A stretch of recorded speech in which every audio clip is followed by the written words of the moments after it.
Welcome to the audiovisual program, Classified Collective Bargaining Agreement 2023 through 2026, between the Greater Albany Public School District 8J and Greater Albany Association of Classified Employees. This is Article 24, Miscellaneous Benefits.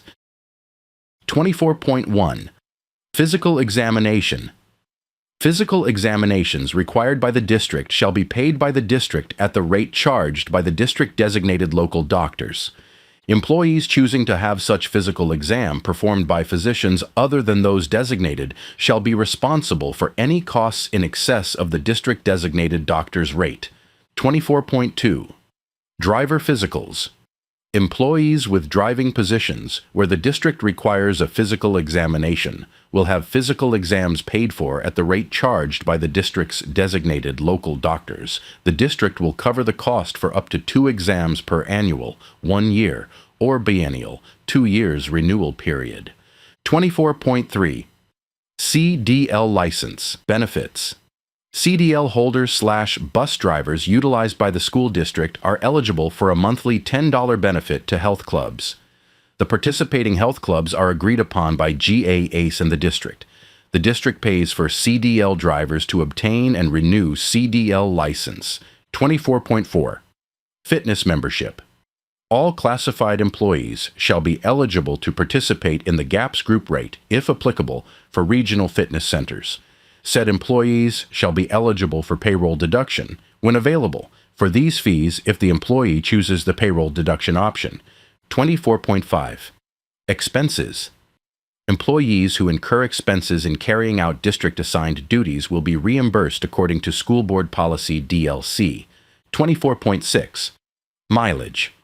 Employees required by the district to use their own vehicles for district business during regular working hours will be reimbursed at the IRS rate. The district shall adjust the IRS mileage rate up or down when notified of such changes, and need not wait for the contract anniversary date. However, the district will also review the IRS rate on the contract anniversary date and make any necessary adjustments. 24.7. District workshops. The district will pay classified employees in the bargaining unit for required scheduled district staff meetings and workshops not held during the employee's regular workday at the regular rate of pay. 24.8. Uniforms. The district will purchase and maintain any special protective clothing or safety equipment which it requires employees to wear. 24.9. Tobacco use. The use of tobacco is prohibited on district property and in district vehicles. The district recognizes that tobacco use is habit-forming and will make sure employees are informed and forewarned of the tobacco use policy. It is the district's intent to be helpful and supportive with employees who use tobacco. If persistent violations occur and the district determines discipline may be necessary, the discipline shall be progressive and in compliance with the negotiated agreement. Employees will be allowed to leave district property to use tobacco during their breaks and lunch periods. With permission from their supervisor, employees may elect to divide up their breaks to leave the premises more often. These periods are not extended in time for these purposes. The district will provide a list of resources and options for employees to try to stop their tobacco use. The list of options would include some clinics as well as patches or gum. The choice to be treated and/or the type of treatment will be up to the employee. Those choosing treatment can use up to $106 every 2 years. There shall be a spending cap of $2,575 limit per year for all classified and certified employees that would be available on a first-come, first-served basis. The employee may apply up to $106 for an approved treatment not provided on the district resource list if they wish. 24.10. Fingerprinting/criminal records verification. The district will pay for fingerprinting/criminal records check for any person who, after becoming an employee, is required to have them. The following guidelines will apply in regards to the district's policy and procedures dealing with the fingerprinting of newly hired classified employees as a part of their criminal history verification. A. The work status of the newly hired classified employees will be referred to as conditional or contingent on the outcome of the criminal history verification.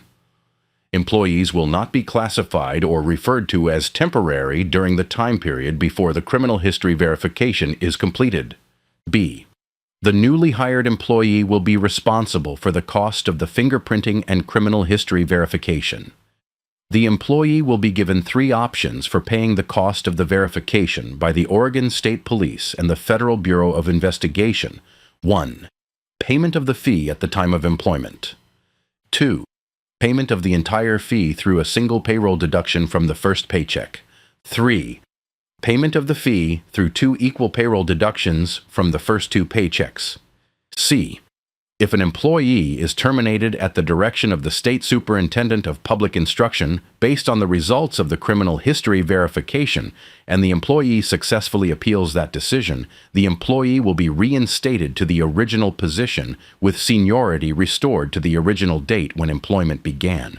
Note: it is understood that this condition means that a subsequent employee hired to fill a position where there has been such a termination will have that employment contingent on 1. The results of their own criminal history verification, and 2. The success of any appeal of the preceding employee's displacement is caused by a successful appeal as described above.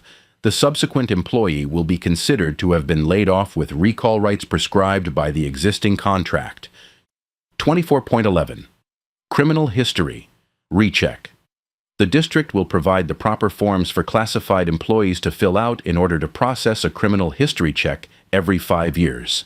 This will begin January 2005 and every 5 years during January thereafter. Once this process has begun, classified employees need not fill out criminal history check forms. When they wish to volunteer in schools, the district shall cover any cost incurred for the criminal history check.